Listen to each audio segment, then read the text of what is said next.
వార్తలో ఆక్రోశం కనబడుతోంది తప్పించి వాస్తవంగా చేయడానికి ఏమీ లేనటువంటి పరిస్థితి అయింది.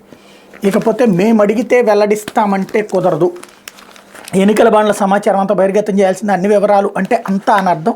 బాండ్ల నంబర్లు ప్రకటించాల్సిందే, ఈ నెల 21వ తేదీ తుది గడువు ఎస్బీఐకి స్పష్టం చేసిన సుప్రీంకోర్టు. విచారణ సందర్భంగా బ్యాంక్ వైఖరిపై రాజ్యాంగ ధర్మాసనం తీవ్ర ఆగ్రహం.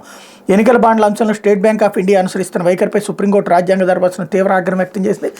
ఎంపిక చేసుకున్న సమాచారాన్ని మాత్రమే ఇవ్వాలన్న ధోరణి బ్యాంక్ విడనాడాలని, మొత్తం వివరాలు ఈ నెల 21లో బహిర్గతం చేయాలని ఆదేశించింది.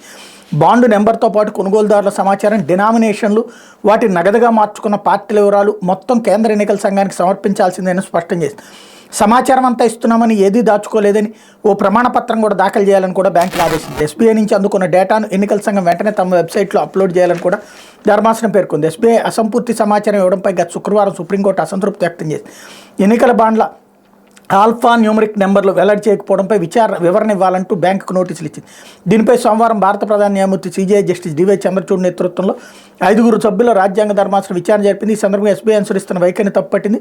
తీర్పులో అన్ని వివరాలను స్పష్టంగా పేర్కొన్నాం, అంటే బాండ్ నెంబర్లతో సహా మొత్తం సమాచారం, కానీ మీకేం కావాలో చెప్పండి, అదే వెల్లడిస్తామన్నట్టు బ్యాంకు ప్రవర్తిస్తోంది. ఈ పద్ధతి సరైంది కాదు అంటే ఎస్బీఐ తీర్పై ధర్మాసనం మండిపడింది అన్నట్టు వార్తని హైలైట్ చేశారు. ఇకపోతే గ్రూపులతో ఇబ్బంది